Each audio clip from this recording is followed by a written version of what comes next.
Jadi alhamdulillah Bapak Ibu, Majlis Ulama kita, Majlis Ulama Indonesia mendesak para pemimpin-pemimpin untuk mengundurkan diri daripada kerjasama dengan dalam bentuk BOP tersebut.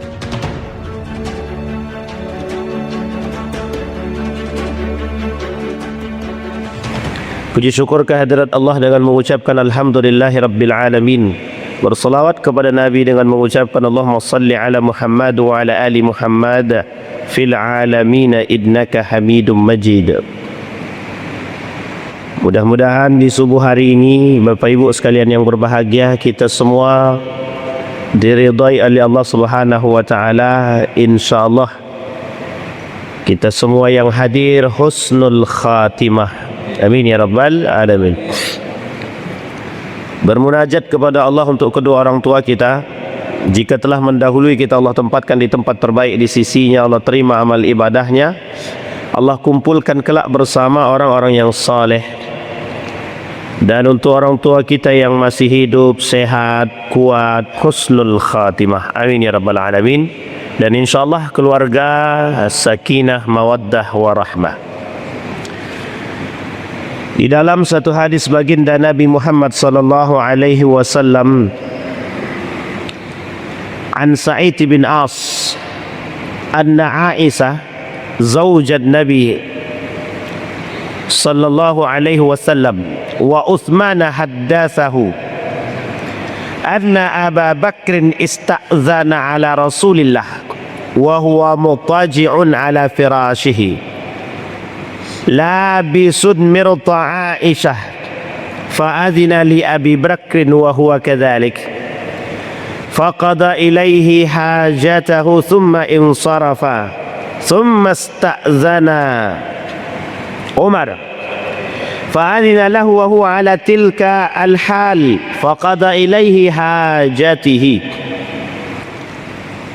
faqada ilayhi hajatahu thumma insarafa qala Uthman ثم استأذنت عليه فجلس فقال لعائشة اجمعي عليك ثيابك فقضيت إليه حاجتي ثم انصرفت فقالت عائشة يا رسول الله ما لي لم أراك فزعت لأبي بكر وعمر كما فزعت لعثمان قال رسول الله صلى الله عليه وسلم إن عثمان rajulun hayyun wa inni khashitu in adhintu lahu ala tilkal hal alla yablugha ilayya fi hajatihi.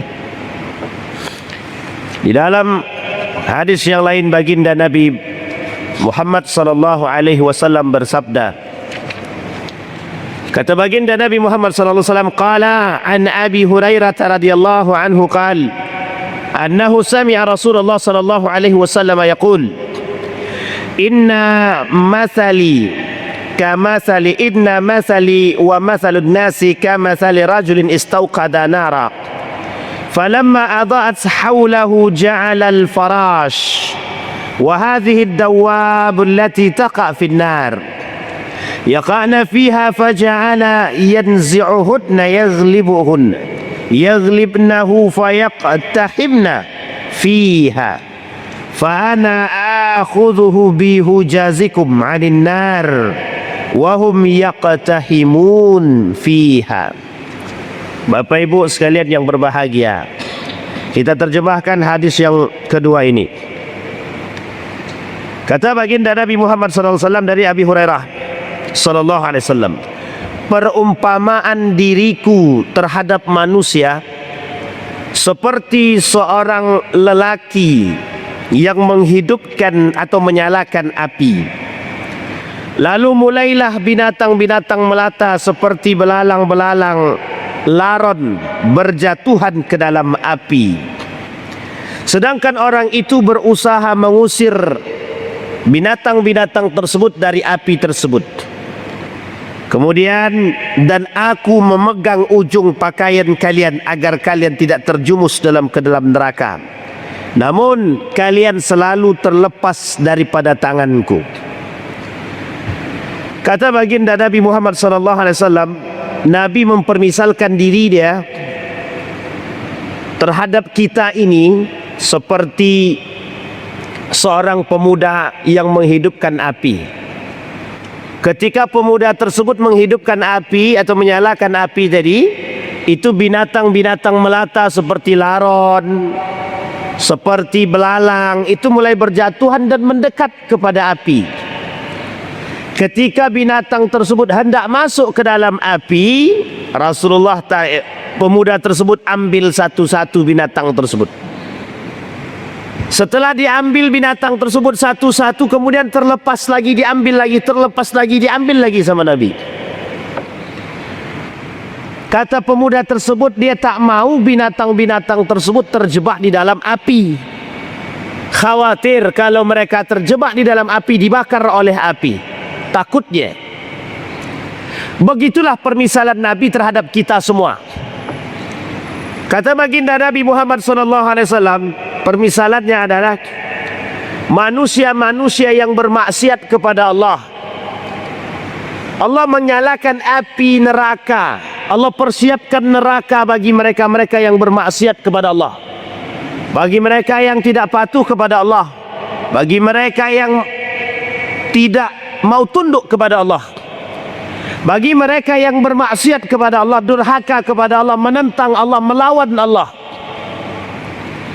mereka-mereka yang memperjualbelikan agama Allah, mereka-mereka yang melakukan perbuatan-perbuatan di lain daripada atau tidak diuntukkan kepada Allah.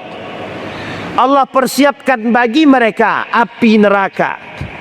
Bahkan ada manusia-manusia yang bersumpah atas nama Allah dan Rasulnya, tapi mereka tidak berkomitmen terhadap sumpah tersebut. Man kadzdzaba alayya muta'ammidan falyatabawwa maq'adahu minan nar. Barang siapa yang berdusta, kata Nabi, atas namaku, apalagi atas nama Allah, mereka telah mempersiapkan tempat duduk mereka di neraka. Falyatabawwa maq'adahu minan nar. Banyak perbuatan-perbuatan manusia, Bapak Ibu sekalian yang berbahagia, yang mendekatkan mereka kepada neraka. Contohnya mereka yang sengaja minuman keras, yang sengaja melakukan perbuatan riba, yang sengaja berkorupsi, yang sengaja berzina, yang sengaja melakukan maksiat kepada Allah dan tak takut kepada Allah. Itulah yang disebut dengan berdosa kepada Allah. Tapi Nabi Muhammad SAW tarik itu satu-satu. Hei umat manusia, ini loh kalau anda buat dosanya sekian-sekian. Kalau anda buat maksiat, anda berdosa kepada Allah. Anda berzina, anda berdosa. Nabi sampaikan. Bahkan saking Nabi sayangnya dengan kita ini, sayangnya Nabi dengan kita, kata Nabi, tidak pun kalian itu baik betul jadi orang, asal kalian punya proses menuju kebaikan, aku terima, kata Allah. Asal berproses menuju kebaikan, hijrah. Man yuhajir fi sabilillah yajid fil ardi muragaman katsira wasa'ah wa man yakhruj min baitihi muhajiran ila Allah thumma yudrikul maut faqad waqa'a ajruhu 'ala Allah. Coba bayangkan Bapak Ibu, kita cuma berhijrah. Bapak, banyak manusia punya banyak dosa, cuma berhijrah tapi karena Allah saja. Berhijrahnya karena Allah saja. Di tengah hijrah tersebut wafat dia, faqad waqa'a ajruhu 'ala Allah. Itu pahalanya dah sampai kepada Allah, sudah sampai. Bahkan dalam hadis Nabi dikatakan dakhalal jannah, masuk ke dalam surga. Begitulah sayangnya Allah dan Rasulnya kepada kita. Sampai Nabi bersolawatlah. Inna Allah wa malaikatahu yusalluna ala nabi ya ayyuhalladzina amanu sallu alaihi wa sallimu taslima. Jadi Bapak Ibu, Nabi itu sayang sama kita. Cuman kadang-kadang kita ini yang pura-pura sayang. Kenapa saya katakan solawat kenceng, maksiat kenceng? Tapi masih mending itu. Masih mending dia mau bersolawat. Jadi boleh Ustaz, kita maksiat sekaligus tapi kemudian kita selawat, ya nggak boleh juga. Artinya manusia sekarang ini begitu dia, selawatnya iya, maksiat iya, salat iya, maksiat juga iya. Nah itu masalahnya. Saking sayangnya Nabi dengan kita, setiap perbuatan kita, berdosakah kita, bermaksiatkah kita, mereka yang banyak bersolawat kepada Nabi mendapatkan syafaatnya. Jadi Bapak Ibu, salah satu syarat masuk surga itu syafaat Nabi. Jadi kalau orang tak pernah mulutnya basah dengan solawat, bagaimana mau dimasukkan ke dalam surga? Makanya disebut oleh para ulama itu, orang yang tak mau solawat itu manusia pelit. Orang yang tak mau bersolawat itu manusia apa? Pelit. Nah Bapak Ibu sekalian berbahagia, nah hadis ini mengingatkan kita, menasihati kita. Wahai manusia-manusia, kata Nabi, kalian jangan bermaksiat kepada Allah. Kalian tidak usah melakukan anarkis. Kalaupun kalian bermaksiat, bertaubatlah kepada Allah. Makanya kalau manusia ini banyak salah, kalau dalam istilah ilmu tasawuf itu, tak ada manusia yang tak berdosa. Kuncinya langsung Allah kasih, kuncinya bertobat. Nah tobat yang ikhlas karena Allah itulah yang diterima oleh Allah. Innallaha la yaqbalu ad-du'a min qalbin ghafil. Allah tak mau menerima doa seseorang dari hatinya yang lalai, tak mau. Nah Bapak Ibu sekalian yang berbahagia, itu yang menjadi kesayangan Nabi. Sehingga kalau kita tidak mengambil poin daripada hal tersebut, begitulah sayangnya. Sekarang pertanyaannya adalah, apa saja maksiat-maksiat yang mendekatkan kita kepada api neraka? Yang paling dekat dengan api neraka itu adalah mereka yang syirik, mereka yang kafir, mereka yang munafik kepada Allah. Nah Bapak Ibu, persoalan munafik adalah persoalan yang paling berbahaya. Jadi kita nih, kalau kita lihat kasus-kasus sekarang ini Bapak Ibu, kejadian-kejadian sekarang itu, nampak sekali wajah-wajah munafik itu nampak. Wajah-wajah nifak itu nampak. Nifak itu penyakit. Pelaku penyakit ini namanya munafik. Di dalam hadis baginda Nabi Muhammad sallallahu alaihi wasallam yang diriwayatkan oleh, yang dinukil atau yang disampaikan oleh Umar bin Al-Khattab, inna akhwafa ma akhafu alaikum munafiqun alimul lisan. Kata Umar bin Khattab, yang paling dikhawatirkan di akhir zaman itu adalah munafiqun alimul lisan. Sahabat bilang, kaifa yakunu aliman munafiqan? Bagaimana orang-orang yang alim bisa jadi munafik? Dijawab sama Umar bin Al-Khattab, alimul lisan munafiqul qalbi. Alimul lisan munafiqal qalbi. Lisan dia alim, hati dia nifak, munafik. Inilah yang berlaku bagi kelompok-kelompok liberalisme. Ini yang berlaku bagi kelompok-kelompok yang disebut dengan sekulerisme, pluralisme. Berarti bagaimana nasib mereka tu Pak Ustaz? Wallahu alam bagaimana nasib mereka. Ila yatub, sampai mereka bertaubat kepada Allah.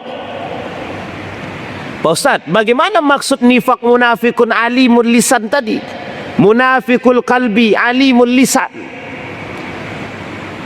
Orang-orang berislam itu Bapak Ibu, itu tergantung pada hati dia. Izharul Islam wa ibtalul kufri. Tampakkan keislaman, tapi mohon maaf, mereka sembunyikan kekufuran mereka. Di dalam kitab Al-Wala' wal Bara', loyalitas seorang muslim terhadap muslim dan loyalitas seorang muslim terhadap kafir. Kita ambil contoh. Apa hukumnya loyal seorang muslim terhadap sesama muslim?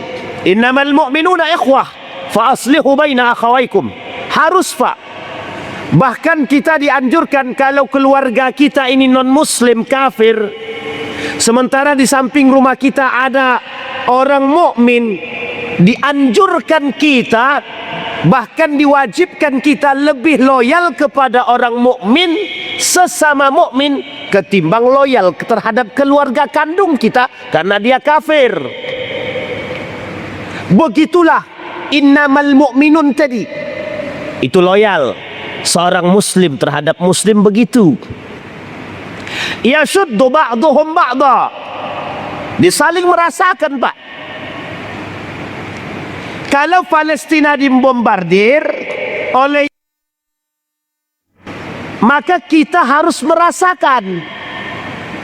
Jadi saya kadang khawatir Pak, dengan kita ini muslim tapi tak merasakan bagaimana rasa sakitnya saudara-saudara Palestina itu.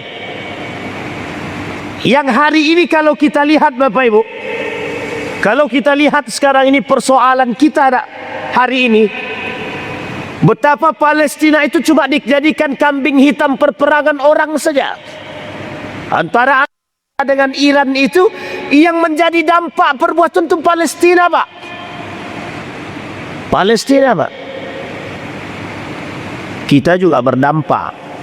Negara-negara lain seperti Malaysia berdampak. Tapi poin utama adalah Palestina ini muslim.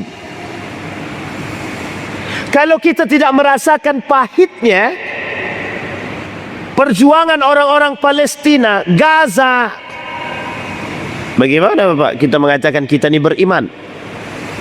Mana letak kalimatnya innamal mu'minuna ikhwah fa aslihu baina akhawaykum? Di mana letaknya yasuddu ba'duhum ba'da? Bagaimana kita bisa mengatakan muslim satu dengan yang lain bagaikan seperti satu bangunan? Kalau sakit tangannya yang lain merasakan, kalau sakit kakinya yang lain merasakan. Sementara kita dengan PD Pak, membeli produk Israel, bekerja sama dengan Amerika, bahkan kita dengan bangganya masuk dalam jajaran-jajaran kepemimpinan mereka. Satu hal yang menyakitkan bagi orang-orang beriman. Ini Pak yang disebut dengan nifak. Ini yang disebut dengan nifak. Izharul Islam wa ibtalul kufri. Mereka tampakkan keislaman, mereka sembunyikan kekufuran mereka. Jadi alhamdulillah Bapak Ibu, Majlis Ulama kita, Majlis Ulama Indonesia mendesak para pemimpin-pemimpin untuk mengundurkan diri daripada kerjasama dengan dalam bentuk BOP tersebut, Board of Peace, perjanjian perdamaian. Itu harus Pak, harus Pak. Kata Allah dalam Al-Quran itu, syaitan itu musuh yang nyata bagi kalian. Lah ibaratnya itu begitu Pak. Syaitan yang berbentuk manusia itu Pak, yang menjadi musuh kita. Bayangkan, mereka bisa mengotak-atik manusia. Mulai dari runtuhnya Turki Utsmani sampai hari ini, mereka masih bisa merusak umat muslim yang mengaku muslim, sampai mereka jauh daripada nilai-nilai agama. Bahkan uniknya, sampai seorang muslim lebih memilih musuh ketimbang saudara. Seorang muslim lebih memilih musuh daripada saudara. Coba bisa dibayangkan betapa kuatnya mereka merusak kita, menghasut kita, sampai seorang muslim dihasut, dicuci otaknya oleh, sampai mereka lupa tempat kembali, sampai mereka melupakan saudara mereka sendiri. Bayangkan. Ini dalam istilah kami disebut dengan perang daripada pemikiran itu. Jadi Bapak Ibu, apa yang dilakukan oleh sampai umat muslim ini kok mau-maunya membela mereka ketimbang umat muslim sendiri? Apa yang dilakukan? Satu, Mereka hilangkan rasa cinta terhadap agama. Mereka hilangkan rasa cinta kita terhadap agama. Ini Bapak Ibu kalau mau lihat di bulan Ramadan nanti, ini nampak sekali nih. Di 10 malam terakhir. Makanya kalau bahasa guru-guru kami waktu kami kecil-kecil dulu, alhamdulillah Ramadan kita di akhir ini softnya semakin maju, kata dia. Maju ke depan bukan mundur, kata dia. Alhamdulillah. Yang tadinya 10 sop jadi 1 sop, kata dia. Bayangkan Pak. Itu persoalannya sederhana saja. Di mana yang lebih ramai Pak? Sekarang ini persoalan yang paling ramai Pak. Bapak Ibu kalau mau lihat di mana tempat anak muda ramai, bukan di masjid. Di mana? Kafe. Nanti 10 malam terakhir, barulah Bapak Ibu datang pindah tempat. Jadi sholatnya, sembayangnya beda sekarang.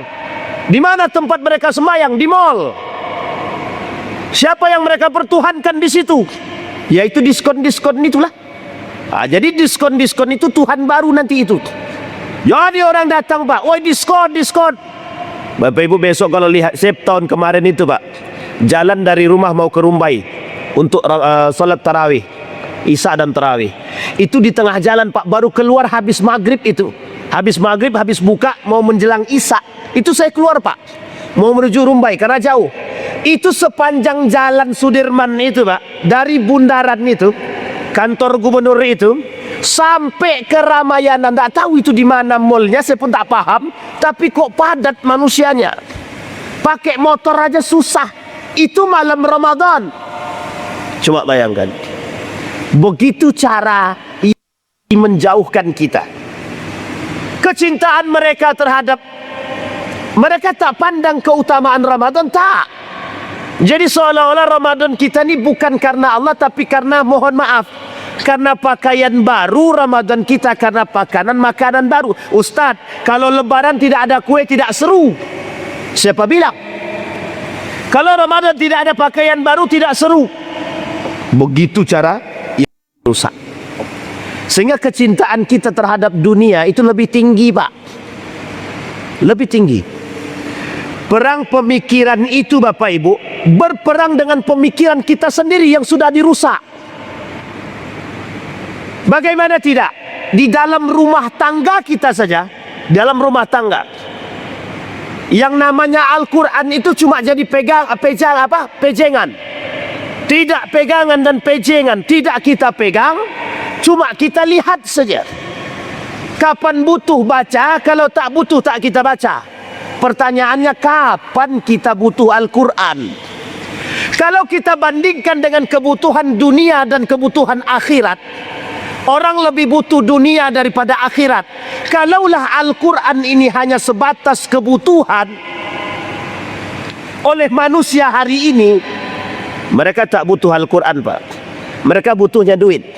Bapak Ibu kasih anak-anak sekarang, tidak usah anak-anak kecil, anak muda, kasih. Ada Al-Quran satu, di tangan sini uang, tidak usah besar-besar duitnya Pak, cukup 200.000. Sodorkan ke mereka, mana yang mereka pilih, Al-Quran kah atau duit kah? Itu nampak Pak, nampak. Lebih mending duit lah Pak Ustadz, kami bisa beli apapun. Al-Quran tak bisa kami beli. Padahal Al-Quran mengantarkan mereka kepada surganya Allah. Tapi mereka butuh duit.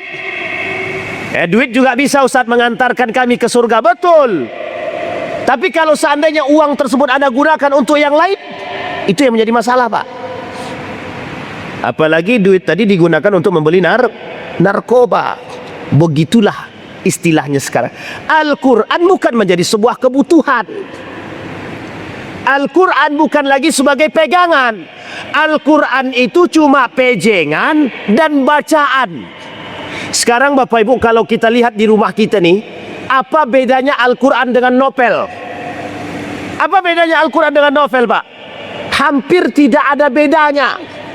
Bahkan kita lebih senang membaca novel daripada membaca Al-Quran. Sekarang bayangkan, senang atau tak senang kaum itu dengan umat muslim yang sudah jauh dengan Al-Quran. Sangat senang sekali Pak. Makanya Bapak Ibu, kenapa itu yang dihancurkannya dari Gaza, Palestina, sekolah-sekolah, orang tua. Tapi bayangkan, di tengah bombardirnya terhadap Gaza dan Palestina, masih banyak anak-anak Palestina yang khatmil Quran ma'ahizzihi, yang mereka khatam Al-Quran dengan hafalan mereka. Yang mereka minta kepada kita adalah Al-Quran agar tetap kokoh, Pak. Satu pelajaran dari teman-teman Gaza, Palestina itu adalah betapa mereka tetap kokoh dalam memperjuangkan tempat tersebut. Satu di antaranya adalah berpegang teguhnya mereka dengan Al-Quran. Sampai-sampai mereka katakan, lebih baik kami diberikan Al-Quran daripada diberikan bantuan yang lain. Di tengah kelaparan, mereka masih bisa baca Al-Quran. Di tengah kelaparan, kita di tengah kesenangan boro-boro Al-Quran, solat pun molor. Itu manusia sekarang.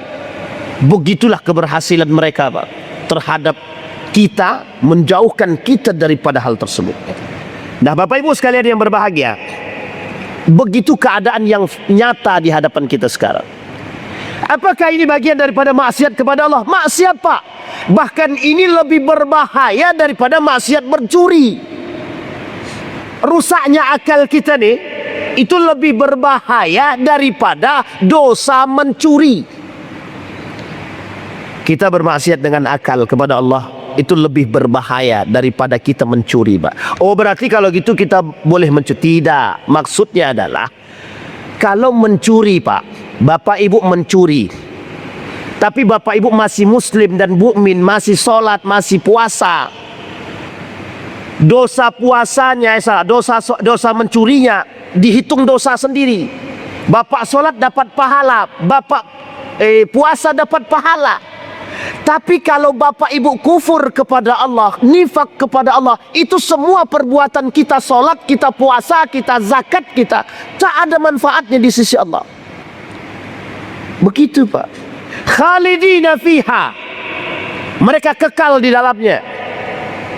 Bayangkan ya, maka Bapak Ibu sekalian yang berbahagia, kita harus berhati-hati sekarang, Bapak Ibu.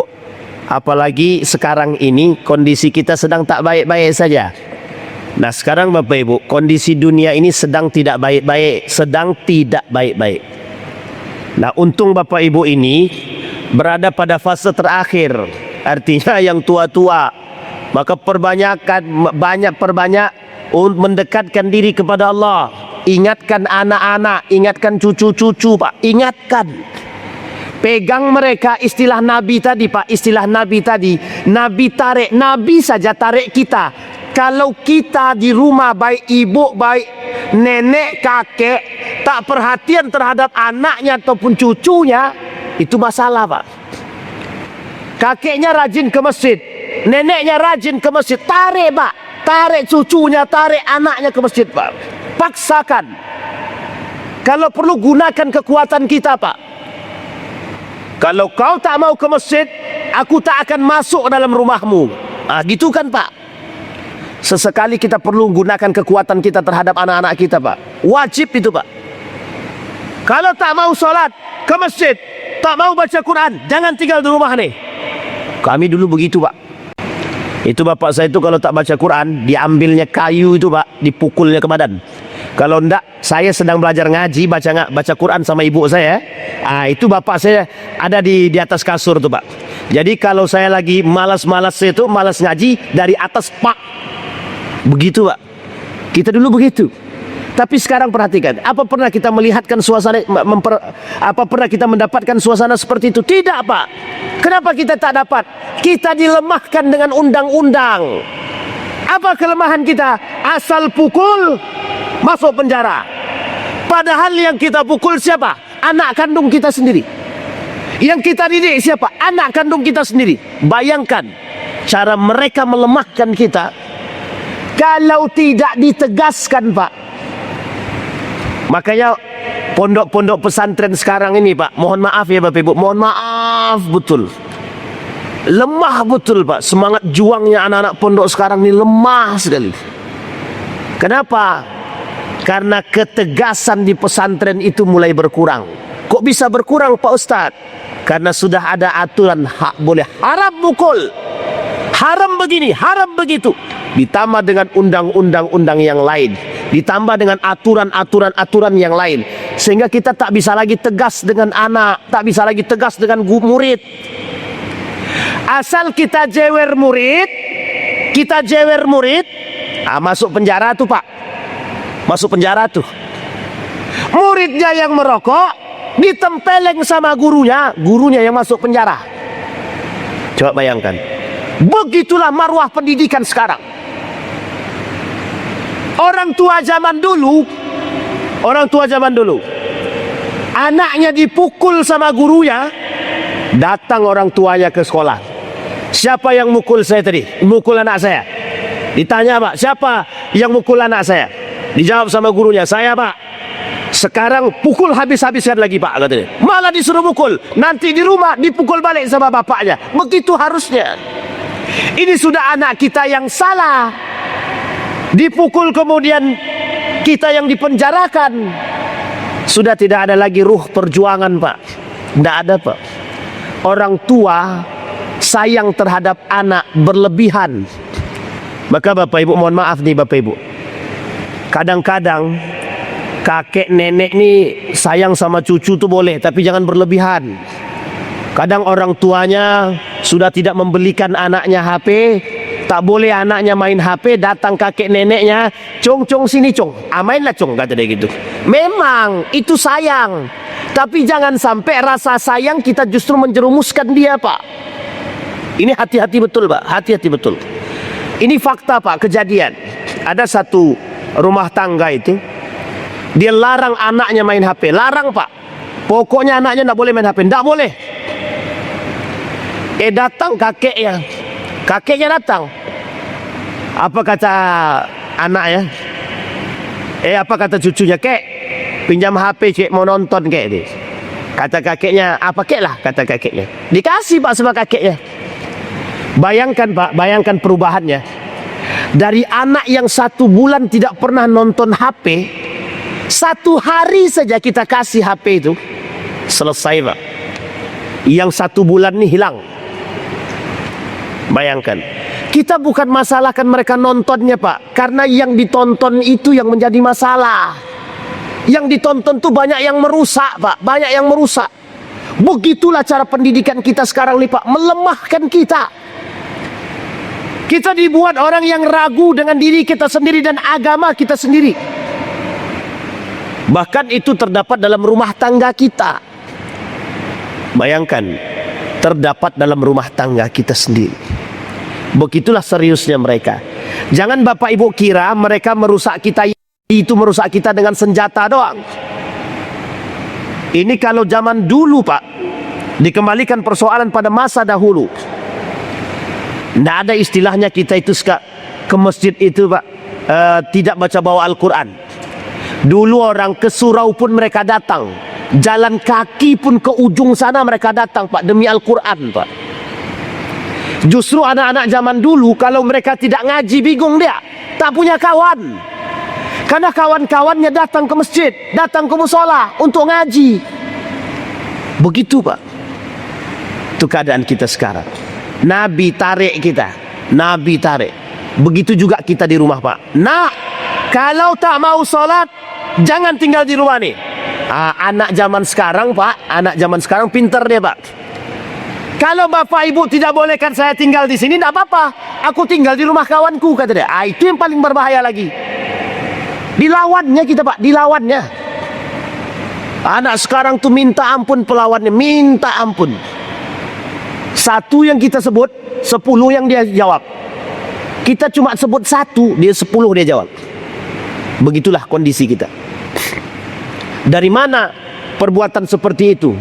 Dari perbuatan pelemahan. Kita dilemahkan dari sisi pendidikan, sehingga mohon maaf anak-anak kita tidak lagi mendapatkan ketegasan, kekuatan, ruh perjuangan. Tidak ada. Makanya Bapak Ibu, ada kasus baru-baru ini, seorang murid di pesantren itu, ketahuan merokok, ditempeleng sama ustadznya. Setelah ditempeleng sama ustadznya, mamaknya marah-marah. Kemudian mamaknya marah-marah, divideokannya. Justru mamaknya yang pula yang heboh, Pak. Bukan anaknya, mamaknya yang heboh. Marah-marah dia sama ustadz-ustadz itu. Hanya saja, untungnya warganet ini banyak yang sehat-sehat akalnya, Pak. Akhirnya apa yang terjadi? Mamaknya justru viral itu. Mungkin itulah yang diinginkan mamaknya. Akhirnya viral, Pak. Dalam viral tersebut, justru warganet mendukung pondok pesantren tersebut. Itu bagus itu, Pak. Anaknya yang salah, kita yang marah. Berarti tandanya akal kita masih sehat. Kalau anak kita salah, kita yang marah kepada guru, berarti kita tidak sehat, Pak. Kenapa tak sehat? Kita sedang menghidupkan neraka dalam rumah tangga kita. Kita sedang menghidupkan harimau dalam rumah tangga kita. Bayangkan, Pak. Begitu keadaan kita sekarang. Nah, maka Bapak Ibu sekalian yang berbahagia, ditambah dengan kondisi kita sekarang ini, Bapak Ibu, luar biasa, sangat luar biasa. Maka kita berharap kepada kita semua, pegangan-pegangan, amalan-amalan yang kita dapat, istiqamahkan, Pak, istiqamahkan. Ketika Nabi menyuruh kita berpegang teguh dengan Al-Quran dan Sunnah itu, ternyata bukan tanpa alasan. Ini saya petik dari satu pernyataan seorang profesor, Dr. Hamid Fahmi Zarkasi itu. Beliau bilang begini dalam tulisan beliau, ummati, ummati, ummati. Ternyata beliau mengutip dari satu pernyataan baginda Nabi sebelum baginda Nabi wafat. Ketika roh sampai di garah-garah tenggorokan, Nabi bilang begini, ummati, ummati, ummati. Mengapa Nabi bilang begitu? Umatku, umatku, umatku, kata Nabi. Kenapa? Apa alasannya? Alasannya ada, Pak. Alasannya adalah begitulah sayangnya Nabi dengan kita. Karena Nabi sangat khawatir terhadap kita. Kelak di akhir zaman, kata Nabi, akan banyak umatku bekerja sama dengan orang-orang kafir. Nah, sekarang perhatikan, Pak. Satu bentuk pembuktian yang nyata itu adalah negara-negara muslim bekerja sama dengan kafir. Negara-negara muslim bekerja sama dengan orang munafik. Negara-negara kafir yang menghancurkan umat muslim. Sekarang Bapak Ibu, bagaimana hukumnya seorang muslim kita nih, sekarang kita permisalkan begini, kita nih muslim, di depan itu ada musuh kita yang nyata, setan lah, kita anggap setan tuh nampak lah sekarang, tuh anggap di depan kita ini ada setan, musuhnya nyata itu kan setan, nampak.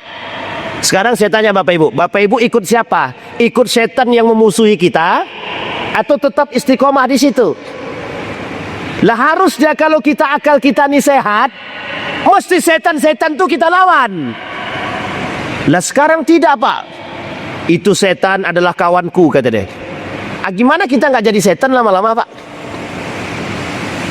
Karena kita berkawan dengan mereka. Negara-negara Arab sekarang ini itu Masya Allah, ya Allah, ya Rabb, ya Rabb, nastaghfirullah. Nggak tahu, Pak, entah apa yang ada dalam benak pikiran mereka pun kita nggak paham. Sudah jelas-jelas itu musuh kita yang nyata.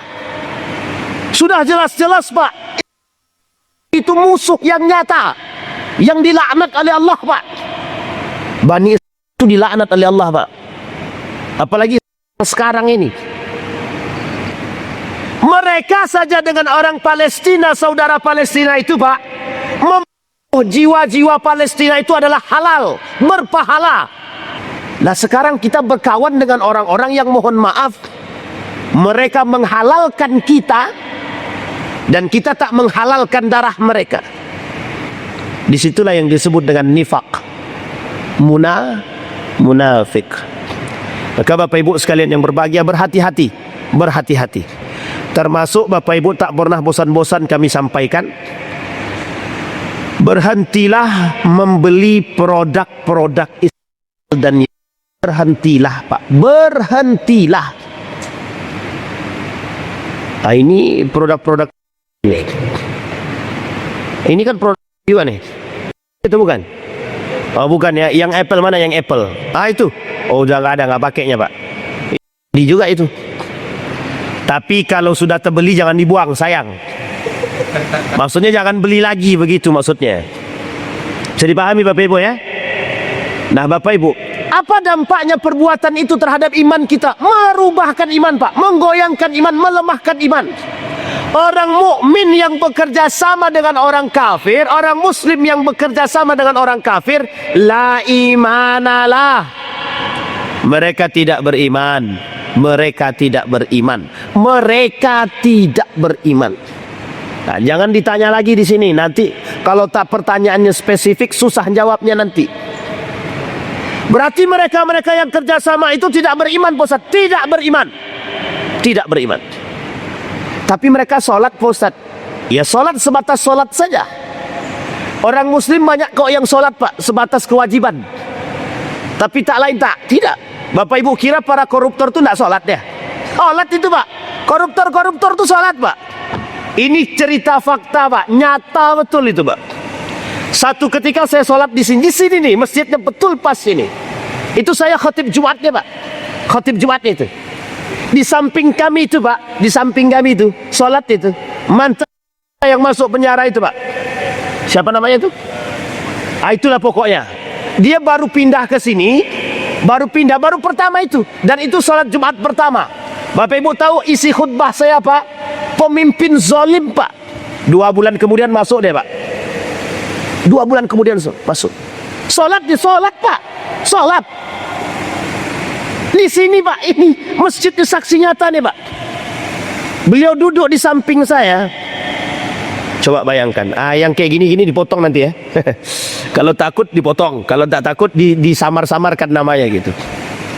Bayangkan Pak, sholatnya di sini, khutbah Jumatnya saya, sholat bareng. Jangan Bapak Ibu kira orang yang sholat itu semuanya sama seperti Bapak Ibu. Tidak Pak. Itu masalah kita sekarang. Berarti mengapa begitu saat mereka sholat? Sholat mereka tidak merubah karakter mereka. Itu karena mereka sholatnya bukan karena Allah. Sholatnya karena kewajiban, melepas kewajiban. Selesai Pak. Ruh sholatnya hilang, nilai sholatnya hilang, maka tersisa tinggal kewajiban sholatnya saja. Ya kalau semua orang boleh bisa-bisa saja Pak melakukan kewajiban sholat. Itu buktinya yang mereka-mereka yang jualan tapi nipu sholat juga deh. Jadi jangan hanya yang dijadikan tolak ukur itu sholat. Yang dijadikan tolak ukur itu adalah sholat yang benar, imannya bagus. Jadi jangan salah Pak, jangan Bapak. Memang sulit Pak. Setan itu ada di mana-mana. Dalam masjid aja setan ada, apalagi di luar masjid Pak. Dalam masjid aja setan ada. Allahu Akbar. Kunci motor kau mana? Kunci motor kau mana? Kata dia. Tidak jadi konsentrasi kita sholat Pak. Apalagi kalau sempat Bapak Ibu lagi sholat, datang ke masjid nih pakai motor. Rupa-rupanya HP tadi Bapak Ibu taruh di motor. Kira-kira jadi sholat apa tak jadi sholat dia itu? Allahu Akbar. Mana HP saya tadi? HP di motor. Itu kabur Pak. Dibatalkannya sholat tadi. Langsung diambil HP tadi. Begitu manusia sekarang Pak. Coba bayangkan. Itu nyata tuh Pak. Fakta tuh Pak. Begitu keadaan kita. Begitulah jauhnya kita. Tapi bayangkan sholatnya para ulama terdahulu. Orang-orang soleh terdahulu. Mengapa istilah ini selalu disampaikan? Ketika para sahabat itu sedang sholat, ditikam saja, dipanah saja, tak terasa Pak. Tak terasa panah itu dicabut, tak terasa.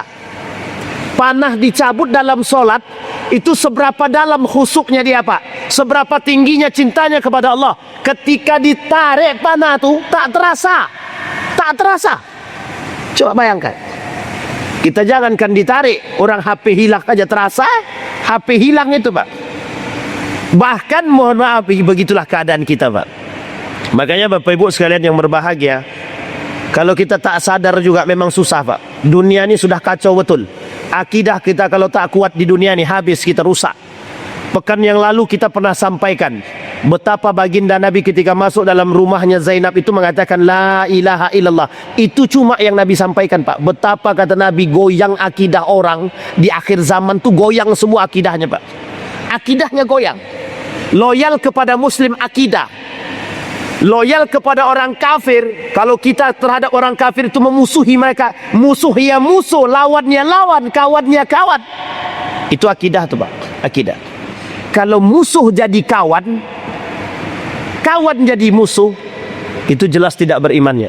La imanalah, tak ada iman. Jadi Bapak Ibu, bahasa kesimpulannya adalah jangan kita bersahabat dengan dosa. Jangan kita berkawan dengan maksiat. Jangan kita jangan kita bagaimana membahasakannya? Jangan kita tersenyum bersama musuh. Jangan kita tersenyum bersama musuh. Bapak Ibu, kita tersenyum bersama musuh, saudara kita menanggung rasa sakitnya. Mereka bahagia, mereka yang sakit. Kita bahagia bersama musuh, tapi saudara seiman kita merasakan rasa sakitnya Pak. Nah Bapak Ibu sekalian yang berbahagia, maka Bapak Ibu sekalian yang berbahagia, mudah-mudahan di akhir zaman ini Allah kokohkan akidah kita semua, Allah kokohkan iman kita semua, Allah buat kita menjadi orang-orang yang bisa mempertanggungjawabkan perbuatan kita di hadapan Allah. Coba Bapak Ibu bayangkan, sedang membeli produk Israel, mati dia. Sedang membeli produk Israel, mati dia Pak. Besok tanyanya gimana itu? Hei si mayit, kata Allah, kemana kau kemarin? Beli produk Israel ya Allah, katanya. Tahu tak produk Israel itu apa tujuannya? Tahu ya Allah. Kenapa kau masih beli? Senang ya Allah. Itu besok pertanggungjawabannya susah itu. Sedang makan KFC, dalam itu mati dia. Itu susah Pak mempertanggungjawabkannya itu Pak. Susah itu. Jadi mohon maaf Bapak Ibu, kenapa yang begini-begini harus kita sampaikan terus-menerus Pak? Karena nampaknya umat muslim ini mulai goyang, nampaknya mulai goyang, mulai lemah. Kadang-kadang kita ni tak tahu bagaimana cara mencintai sesama saudara, kita tak paham. Kadang-kadang kita ni tak mengerti bagaimana pentingnya persaudaraan sesama. Bahkan kalau boleh kita katakan Pak, saudara kandung kita sendiri, kalau mereka tidak beriman, mereka kafir, justru kita lebih harus loyal terhadap tetangga kita yang mukmin ketimbang saudara kandung kita sendiri. Begitulah ikatan iman Pak yang harusnya ada dalam diri kita. Makanya barulah tepat dikatakan fi tarahumihim wa tawaddihim wa ta'atufihim kamathalil jasad idza ishtaka minhu 'udwun tada'a law sairul jad bil humma was sahar. Barulah kita bisa mengatakan kalau mereka sakit kami sakit, kalau mereka tidak sakit kami tak sakit, kalau mereka bahagia kami bahagia, kalau mereka sedih kami sedih. Itu baru cocok Pak. Kenapa? Iman yang berbicara. Tapi mohon maaf, kalau kita masih membeli produk-produk jangan berbicara iman, jangan berbicara iman. Kita sedang berbicara tentang kenifakan, kemunafikan. Mudah-mudahan dari ceramah yang subuh ini bisa menjadi pengingat bagi kita. Mudah-mudahan kita termasuk orang-orang yang husnul khatimah, yang cinta terhadap sesama. Tidaklah beriman seseorang sampai mereka mencintai saudara mereka sama halnya mereka mencintai diri mereka sendiri. La yu'minu ahadukum hatta yuhibba li akhihi ma yuhibbu li nafsihi. Mudah-mudahan kita termasuk orang-orang yang saling mencintai antara satu dengan yang lain. Mudah-mudahan kita termasuk yang sayang terhadap negara ini. Mudah-mudahan kita termasuk orang-orang yang begitu mencintai, begitu mengharapkan tumbuh kembang kembali nilai-nilai agama di sisi keluarga-keluarga kita. Bapak Ibu sekalian yang berbahagia, mudah-mudahan ada manfaat kita berdoa kepada Allah. A'udzubillahi minasyaitonirrajim. Bismillahirrahmanirrahim. Hamdas syakirin hamdan na'imin, hamdan yuwafi ni'amahu wa yukafi'u mazidah. Ya Rabbana lakal hamdu kama yanbaghi li jalali wajhikal karim wa azim sultanik. Allahumma faqihna fid din wa 'allimna ta'wil. Allahumma ansur man nasara الدين واخذل من خذل المسلمين اللهم اغفر لهم وارحمهم وعافيهم واعف عنهم وأكرم نزولهم ووسع مدخلهم واجعل الجنة مثواهم اللهم اغفر لنا ذنوبنا وذنوب والدينا وارحمهما كما ربيانا صغارا ربنا آتنا في الدنيا حسنة وفي الآخرة حسنة وقنا عذاب النار والحمد لله رب العالمين. Assalamualaikum warahmatullahi wabarakatuh.